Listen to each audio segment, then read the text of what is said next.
berkomunikasi dengan win-win itu dirumuskan bahwa dalam komunikasi itu pertama itu sangat dipakai, digunakan dalam perusahaan itu, dalam kerja itu 75% tiap jam kerja digunakan untuk berkomunikasi ya.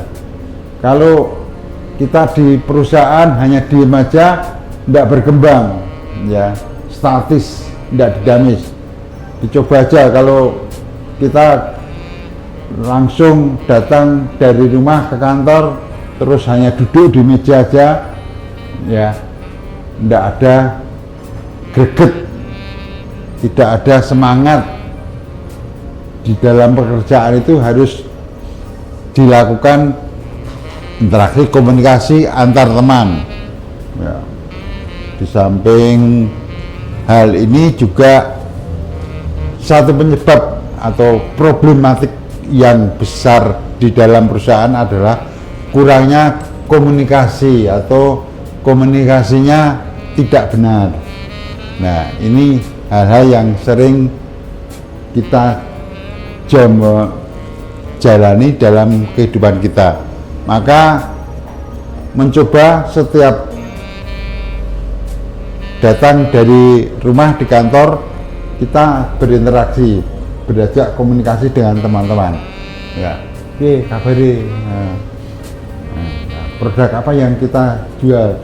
Nah, ini hal-hal yang penting untuk membuka wawasan kita, membuka wacana kita bagaimana kita di dalam menjalankan pekerjaan itu. Kalau di kantor kita diem terus tidak ngomong apa-apa, berarti kurang informasi berita yang kita sampaikan kepada teman-teman semua ya. Itu hal komunikasi. Nah, dalam komunikasi ada komunikasi verbal dan non verbal, yaitu dimana komunikasi dapat dilakukan dengan lisan, tertulis, tatap muka, dengan menggunakan media, dan sekarang canggih, semua hal program yang ada di dalam kehidupan kita sudah bisa kita buat lewat media komputer ya. Itu menjadi mudah kita untuk mendalami kehidupan kita di dalam melakukan komunikasi antar sama. Kalau komunikasi nonverbal itu dapat dilakukan dengan kode-kode, gerak-gerik badan itu, ekspresi wajah, nada suara ataupun peraginya. Jadi ini hal yang sangat mendasar. Kalau kita berhubungan dengan orang lain itu jangan hanya monoton diam gitu ya, harus fleksibel ya. Nah, ini ada arti-artinya kalau kita bisa menjalankan hal-hal yang terkait dengan ada kode-kode ya. Contohnya kalau kita komunikasi dalam keluarga aja, kalau mengajak istri untuk tidur kita gini aja dah tahu, oh ya ngajak turu ya. Oh tidur, jangan itu ya. Itu mungkin Bu Ina ya juga pinter kode-kode isyarat dalam hidup di rumah tangga itu, kiamat itu malah menjadi lebih mesra ya Bu ya.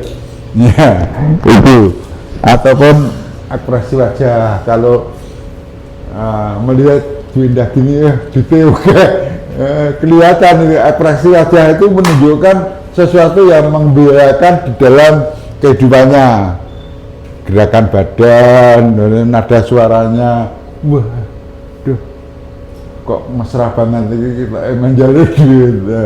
Itu hal yang bisa dilihat dalam suara-suara sehari itu kalau saya bicara dengan orang lain yang wah langsung keras dan tidak mesra, itu bahaya. Itu mesti ada sesuatu yang harus disampaikan dengan baik. Nah, ini hal yang sangat penting, dasar kita untuk bernegosiasi, berkomunikasi. Pendapat Dr. Albert, ya, ada 3 hal dalam komunikasi, ya. Yang satu, verbal,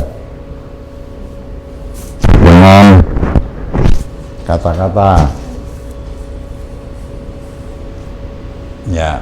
Kemudian beberapa bahasa non-verbal yang perlu kita perhatikan adalah satu, ekspresi wajah, ya. Ekspresi wajah itu hal yang sangat bisa kita deteksi. Wah, orang ini baik, orang ini keras, orang ini halus. Ini dari ekspresi wajah. Teman-teman itu dalam lawan bicara kita sudah paham benar tentang hal komunikasi, ya. Dimana dalam ekspresi wajah umumnya berpikir tentang bagaimana seorang dengan senyum, ya. Kita mencoba senyum, ya, bagus. Kalau kita melihat yang senyum itu, wah, hatiku, waduh, terus kelihatan, wah, dingin, wah, enak, ya. Itu sesuatu yang murah harganya tapi bermakna sekali di dalam kehidupan. Kalau kita kerja tidak pernah senyum, tidak pernah melihat mukanya terbuka, ceria gitu, ya kita mikir-mikir, wah, uang kok hidupnya tidak pernah gembira, tidak punya enjoy gitu, orangnya kok membawa beban, ya. Itu hal yang penting, makanya kita terbiasa untuk senyum baik dalam kehidupan. Kalau kita bangun pagi aja belajar untuk senyum, mengikuti gerak munculnya matahari itu, ya. Itu ceria gitu, ya. Iya. Bagaimana kalau kita menunjukkan senyum itu, melihat orang itu bahagia, terus kemudian bersahabat, wah, orang tidak berkerut gitu. Tidak, kalau berkerut itu orang memandang sesuatu, wah, orang itu sedih, ya, orang itu tidak bahagia, ya, tidak senang, ya. Nah, itu apalagi kita menaikkan alis menandakan kalau tidak percaya, terus menandakan kegugupan. Kadang-kadang orang berkomunikasi dengan hanya menggunakan ekspresi wajah. Itu hal-hal yang penting, makanya terbiasa, terbina dalam kehidupan kita, belajar hal-hal yang sederhana tapi bisa kita pelajari bersama, ya. Saya selalu dengan Pak Andri itu, wah, tetap memberikan motivasi gerakan, meskipun wah pinter-pinter. Itu kita harus akui, ya. Karena namanya belajar itu harus bandel, jangan langsung mutung, wah, lungo, itu tidak baik. Itu bagaimana bahasa-bahasa non-verbal yang diperhatikan di dalam kehidupan kita sehari-hari dalam berkomunikasi, bernegosiasi, termotivasi dalam kehidupan kita, ya. Itu hal yang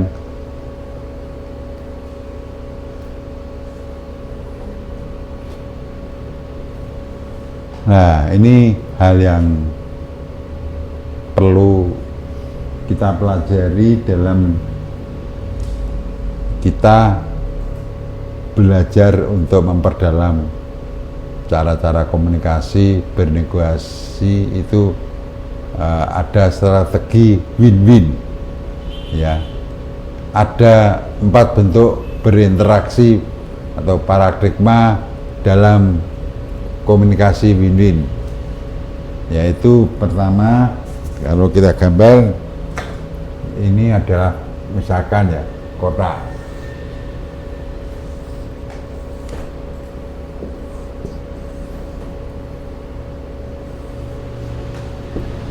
Ya. Ini biasanya kita menggunakan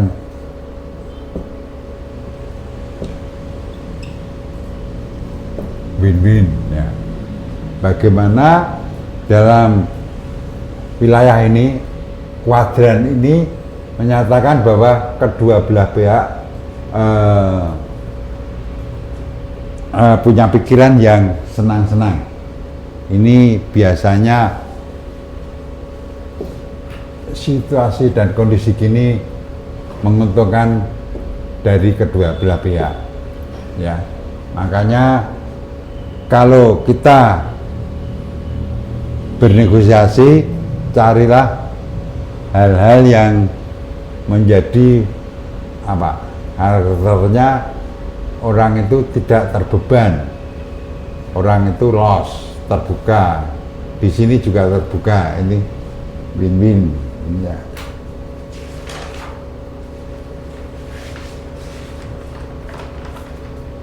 Maka hal ini masih saya praktekkan kalau kita ketemu dengan orang itu.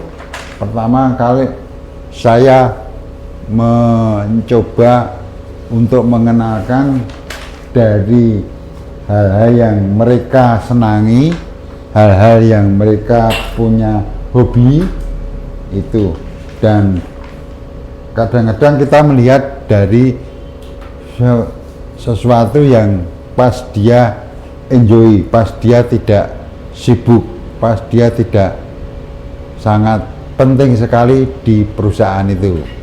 Maka kalau kita ketemu bos itu lewat satpam, kemudian lewat pembantu umumnya, lewat sekretarisnya, baru ketemu pimpinannya. Itu yang sering saya lakukan. Maka kadang-kadang saya harus mencari hal yang tepat waktu untuk ketemu dengan bosnya, yang itu menjadi polisi saya, bagaimana kita bisa bernegosiasi dengan baik, dan itu nanti akan goal dalam negosiasi kita ya. Atau nanti kita sini ada win-loss. Kalau win-loss itu melihat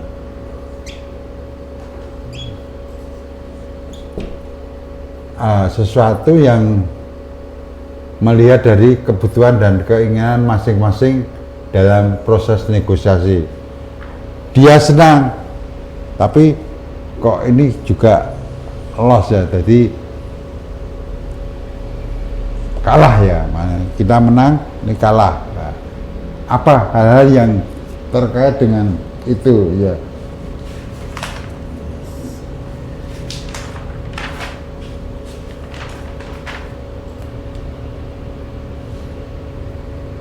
Ya, terima kasih. Jadi apa yang disampaikan di dalam strategi win-win itu merupakan satu bentuk berinteraksi dan punya paradigma bagaimana dalam negosiasi itu banyak hal yang perlu kita pelajari.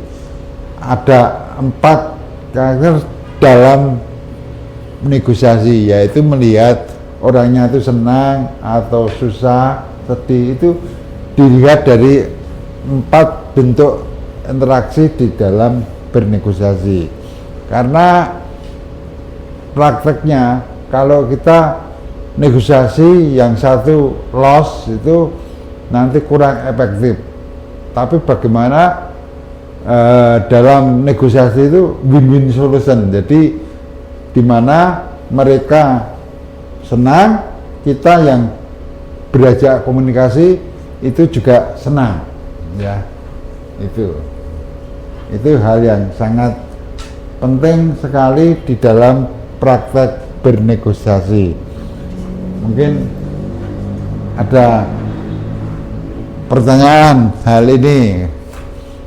Karena di sini banyak hal yang terkait dengan ya.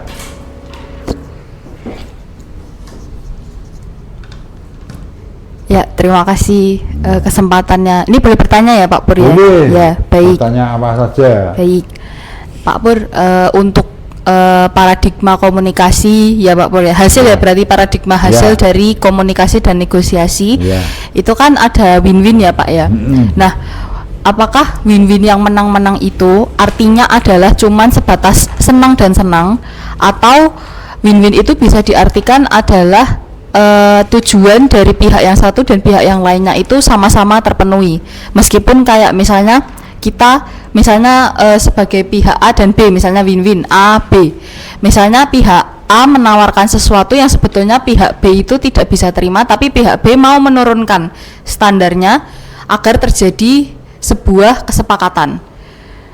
Nah, win-win itu, tapi kan ketika kita menurunkan standar kan artinya berarti harus menurunkan ego ya Pak ya. Biasanya menurunkan ego itu tidak senang, bukan hal yang menyenangkan.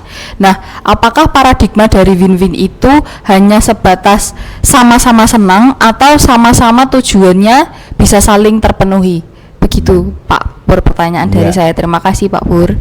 Terima kasih Bu Tia. Jadi dalam praktek kita untuk bernegosiasi yang solusinya win-win itu adalah melihat dalam konteks bernegosiasi. Kalau mereka dasarnya pokoknya iso nampo, tahu ya, bisa nampo. Jadi kalau misalkan tadi harganya kurang pas, wah masih tawar menawar, tapi nanti pada saat deal akhirnya dia mau menerima, itu berarti ukurannya mereka juga senang, tidak grundel, ya, tidak menjadi beban. Wah, kok tak kayak samu nih ya, nah kok berpikirnya masih berat gitu loh, meskipun sudah terjadi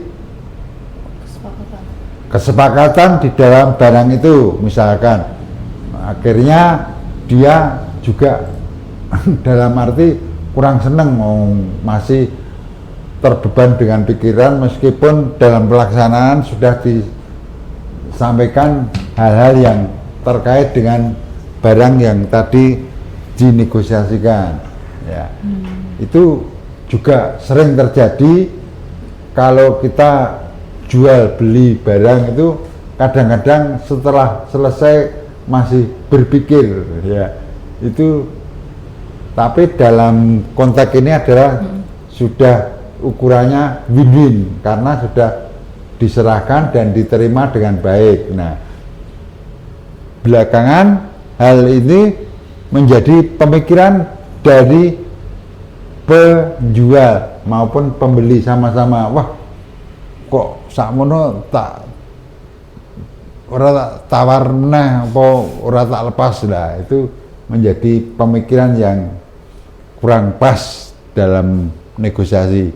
Demikian Bu Tia. Tapi bukan berarti artinya win-loss ya Pak ya? Bukan artinya win-loss ya? Bukan, sudah sepakat. Oh, ya, oke, baik. Ya. Saya kira sama, kita juga mengalami hal-hal yang seperti ini, meskipun sudah win-win tapi pemikiran bebannya masih ada yang kurang pas ya, gitu, yang apalagi kalau kita jual beli barang ya, misalnya terpikirkan lagi, wah kok tak murah ya, harusnya tuh kalau saya jual ini 1 miliar laku gur payu 500 ya, misalkan itu sering terjadi. Saya barusan juga mengalami ponakan saya gitu, kok tidak dirembuk dulu sama keluarga, tapi tahu-tahu kok dijual sendiri lah. Itu yang merugikan kita, tidak kompromi dengan keluarga di dalam memutuskan sesuatu ya, itu. Maka ini hal yang sangat mendasar dalam kehidupan kita bernegosiasi ya. Ya, tapi win loss tadi ya, Terus kemudian lost win ya. Ini lost win. Nah ini loss.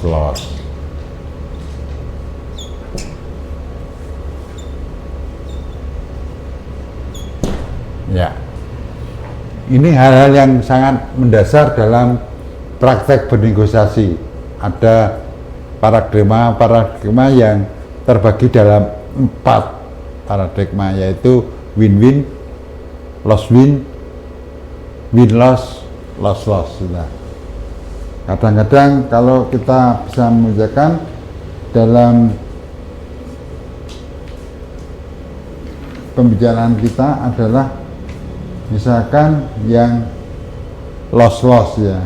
Jadi ini kalau di sini dinamakan no area, merupakan dari seorang yang tidak disadari oleh diri sendiri. Jadi dia tidak mempersiapkan dirinya untuk menjual barang. Ya, ini kadang-kadang orang itu untuk memenuhi kebutuhan ini tak dol lah. Setelah jual akhirnya terpikirkan, kok susu tak dol ya. Kadang-kadang hal ini emosi dari si penjual itu akhirnya muncul setelah barang itu terjual.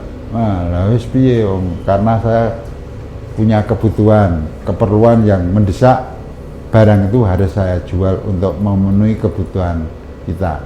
Itu hal yang sangat mendasar dalam negosiasi.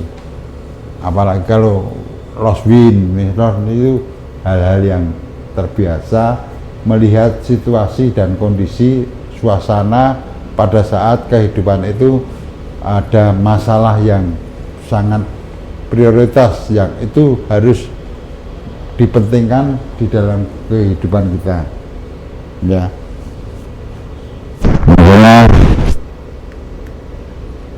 Nah, ini tadi bagaimana Joseph Loeb mengembangkan teori komunikasi dikenal Johari Hindu. Nah, ini dalam terkait dengan hal-hal yang ini pada rumah jendela kita ya.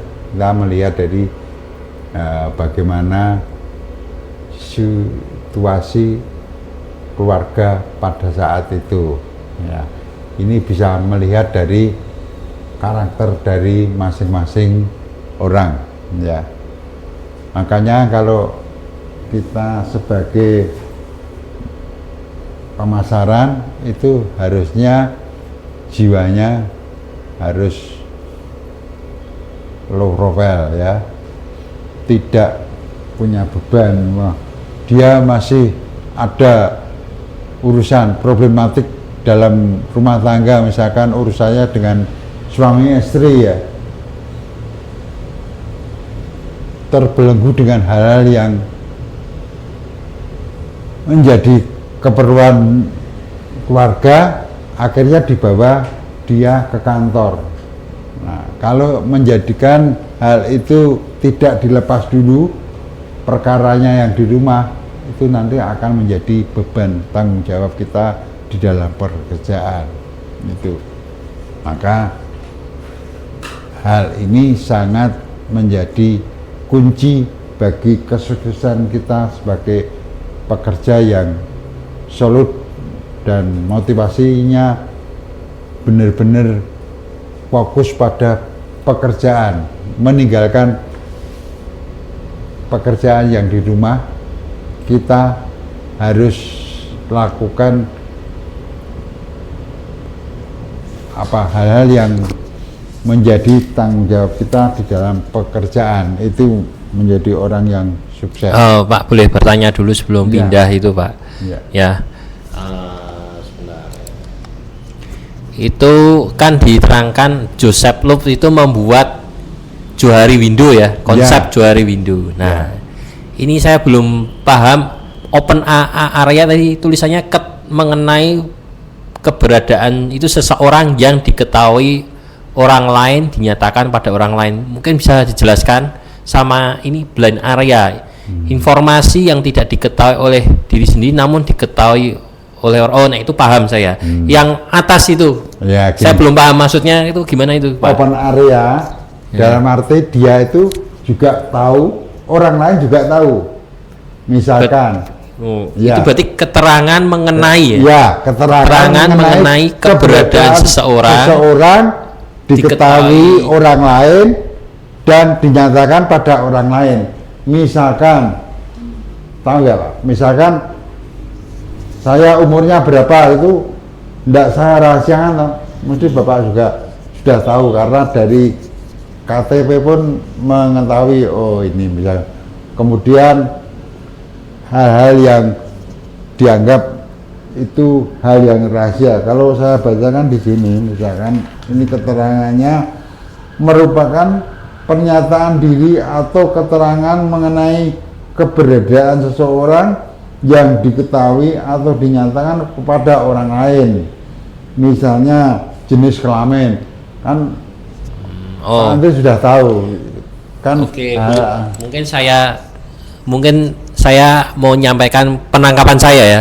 Open area itu berarti saya mengetahui dan orang lain mengetahui. Iya, betul. Oh, berarti intinya itu adalah Open, mengenai keberadaan seseorang, mengenai diri sendirinya dan juga dinyatakan kepada orang lain gitu ya. Orang lain, oh, betul, iya. Jadi Oh iya, misalkan, berarti gitu maksudnya kita itu. melihat jenis kelamin, nama kan tidak usah satu tuh Purwono, ini kan di mana-mana udah pada tahu kan ya nama. Saya tangkap itu. Soalnya itu keberadaan seseorang yang diketahui orang lain ya. Itu kan itu kan bingung gitu. Ya.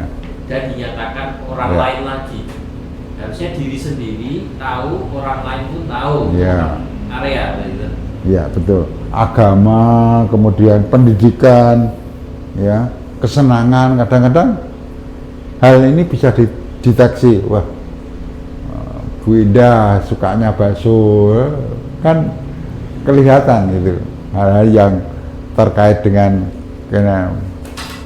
itu hal-hal yang menjadi dasar kita di dalam teori Juarindo. Mau tanya Pak Pur. Ya, baik Bu. Oh, ini masih 1, 2 masih ada lanjutan atau cuma Ada, 2 itu? masih ada 4 masih. ya. Oh ya udah, berarti yang mau tanyakan yang di luar itu. Oh ya, oke. Ya udah, makasih. Mudah-mudahan tidak hilang ya, diketik. Makanya, ini tadi saya masukkan tas jam 5 pagi ya. Wah, itulah keberadaan saya, mohon maaf. Tapi saya akan meningkatkan disiplin di dalam hal ini ya. Kadang-kadang saya mengabaikan pekerjaan itu ya. Ya. Kalau Butia pagi-pagi saya datang sudah buka komputer. Ya, itu. Loh kok hilang? Loh kok. Terima kasih Bapak Ibu. Saya akan lanjutkan dalam tadi dijelaskan ada 4 kuadran di dalam teori Juarindo, yaitu open area, kemudian big area, hidden area, no area. Ya, ini hal-hal yang bisa dipelajari dan bisa kita pahami benar tentang bagaimana melihat dari seseorang yang dinyatakan kalau itu mengenai daerah tersembunyi, informasi yang ada diketahui tentang diri sendiri tetapi tidak dibagikan dengan orang lain. Nah, misalkan apa ini, kalau kita bisa mempraktekkan, kita tahu ya antara kehidupan ini, tahu diri sendiri tapi orang lain tidak tahu. Misalkan hutang orang lain tidak ngerti, saya sembunyikan. Saya ngomong di dalam komunikasi, dalam negosiasi, wah randu hutang, ya, bisa terjadi seperti itu. Jadi dia tertutup akan kehidupannya. Misalkan Kalau dengan istri bisa ngapusi, wah aku radio apa misalkan, tapi ternyata punya simpanan itu kan pada tidak tahu ya. Itu hal-hal yang mendasar di dalam hidden area ini. Itu yang kita maksudkan dengan daerah tersembunyi ya. Karena ini termasuk pikiran, perasaan, ketakutan, rahasia yang ada dalam kehidupan kita, saya simpan rapat-rapat supaya orang tidak tahu tentang saya. Ini biasanya banyak terjadi bagi sifat seorang yang betul-betul merahasiakan sesuatu yang terkait dengan kehidupannya. Ini biasanya itu yang pinter nyimpen ini wong wedok ya karena biasanya kalau wanita itu sampai rapat dengan utang aja kadang-kadang suaminya tidak tahu. Itu banyak di kampung saya itu juga seperti itu. Ternyata hutangnya banyak, ternyata dia itu pinjam kemana-mana, tapi suaminya tidak mengetahui tentang keberadaan istri yang hutang di mana-mana itu. Ya. Nah, yang keempat itu adalah daerah tidak diketahui, yaitu aspek dari diri Anda yang tidak diketahui baik oleh diri sendiri maupun orang lain. Ini bisa mencakup potensi yang belum tergali atau perilaku reaksi yang hanya muncul dalam situasi tertentu. Nah, yang nomor 4 ini, loss ini kita sendiri tidak mengetahui persis tentang kehidupan saya, orang lain juga tidak tahu tentang kehidupan saya. Jadi semuanya blank, jadi loss. Ya, misalnya Benda tidak tahu tentang kehidupan saya sendiri juga tidak tahu loh. Nah, ini orang-orang yang seperti ini kalau di sini dicontohkan, misalkan di area ini untuk mencapai itu perkembangan diri seorang perlu untuk memperluas kuadran pertama open area dan memperkecil kuadran kedua, ketiga, dan keempat. Pertama ini akan mengembangkan apabila kuadran yang lain menjadi terbuka dan kita secara terus-menerus berinteraksi untuk orang lain dan kelompok-kelompok yang berbeda dengan diri kita.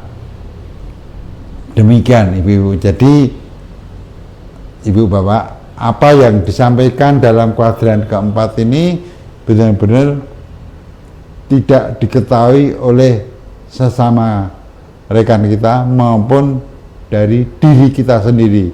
Ini ya mungkin orang yang tertutup, dia tidak banyak mengetahui tentang kehidupannya sendiri maupun orang lain juga tidak mengetahui tentang kehidupan dia. Ini ya, itu yang termasuk dalam 4 poin dalam paradigma dari Juarindus. Itu hal-hal yang sangat penting di dalam kehidupan kita sehari dalam praktek berkomunikasi dan dilanjutkan bernegosiasi.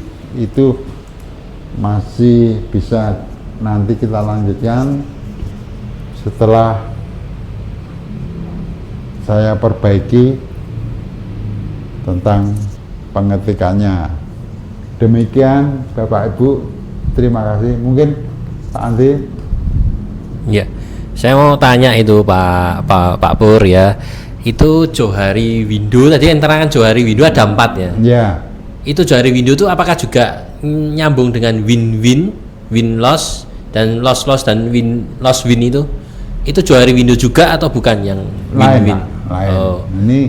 Ini dalam komunikasi win-win solution itu kan banyak hal yang terkait dengan materi tentang win-win. Kalau Juarindo itu mengatakan bahwa dalam mengembangkan teori komunikasi yang dikenal sebagai Juarindo dikemukakan sebagai berikut. Jadi ini 4 teori yang dikenakan oleh Juarindo oleh si Joseph Loeb itu Pak Andre.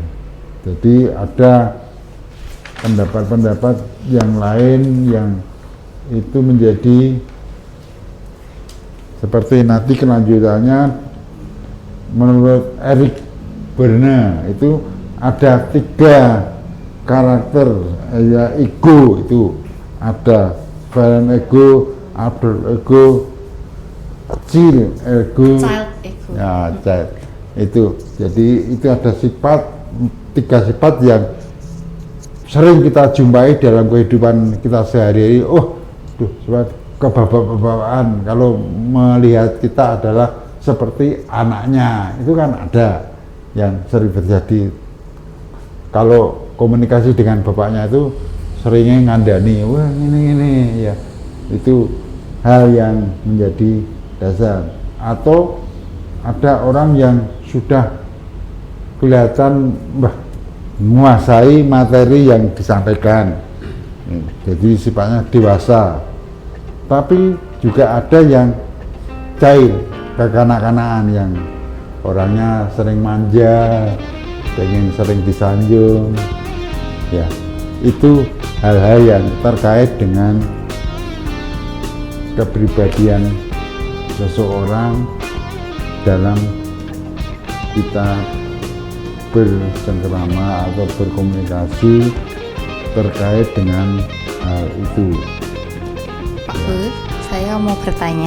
Ya, Tertanya sedikit aja Pak. Terkait yang unknown area ini ya Pak ya. Ya.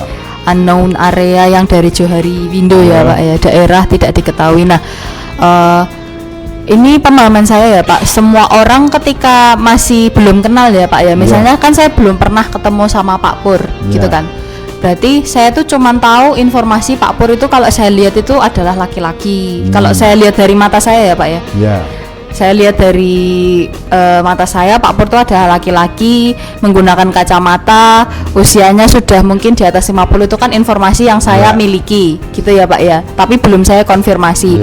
Nah, apakah hal tersebut itu berarti masuknya berarti tadi yang kedua itu blind area atau hidden area ya Pak ya? Ya, ini kita melihat dari hal-hal yang terkait dengan tadi pandangan Budi adalah karena dia pakai kacamata laki-laki itu open area. Oh, itu open area. Ya, hal tertentu yang mungkin dia sendiri tidak tahu, orang lain juga tidak tahu lah. Jadi tidak semuanya dipukul rata. Wah, nah ini kan saya tahu Pak Pur laki-laki. Nah ini di nomor satunya. Oh, di nomor di open area ya malahan ya Pak. Betul. Nah, kalau misalnya kita memulai komunikasi dengan seseorang dari yang unknown area, berarti kita sama-sama belum tahu nih tentang satu sama lain ya Pak ya. Nah, kalau dari Pak Pur, apakah ada tips bagaimana kita mempersiapkan diri untuk membangun komunikasi ya Pak ya, membangun komunikasi dengan seseorang yang nanti akhirnya bisa naik tahap jadi negosiasi dan hasilnya win-win. Mungkin tips dari Pak Pur bagaimana kita mempersiapkan dirinya Pak Pur. Nah, itu aja Pak Pur, silakan. Proses. Ya, silakan Pak Pur. Dalam hal ini juga sering kita lakukan. Pertama kali kita tidak mengenal mereka, tidak tahu mereka, terus hubungannya apa, tapi kita bisa berkomunikasi ya. Tadi saya melakukan pendekatan-pendekatan yang ada di dalam proses negosiasi. Tidak langsung saya potong kompas, wah ketemu, enggak. Tapi ada hal-hal yang terkait dengan mau proses negosiasi, tapi kita tahu tentang keberadaan mereka, posisi mereka, kemudian keputusan mereka dalam perusahaan itu. tidak ngawur, wah wongnya acak-acak misalkan, itu bukan. Jadi kita juga harus belajar mengetahui tentang kehidupan yang tadi dilihat adalah blank ya, tidak diketahui orang lain ya itu. Jadi prosesnya melalui hal-hal yang terkait dengan si orang itu kita harus belajar. Misalkan saya untuk memahami bos ya yang belum kita ketahui, tapi akhirnya dia sampai betul-betul mengenal saya dan tahu akan kehidupan mereka karena saya pendekatan baik di dalam pekerjaan di kantor maupun kehidupan sehari-hari di rumah, itu saya mengenal bagus ya. Dan sampai setiap ada sesuatu mesti saya dikirimi beberapa, karena langsung dia open, misalkan kantor ulang tahun itu saya tahu dikirimi, wah ini ulang tahun kantor, dapat roti misalkan, hal yang sederhana itu, tapi ada suatu yang bagi saya menakjubkan, wah apa itu. Kalau kita mau negosiator, baik mari belajar tentang proses-proses bernegosiasi ya. Ya, baik, terima kasih Pak Pur. Enggak Pak. Baik, kalau tidak ada pertanyaan lagi, saya akhiri pertemuan ini sampai jam 9.30 ya dah. Dan terima kasih Bapak Ibu yang saya hormati. Sekian, terima kasih.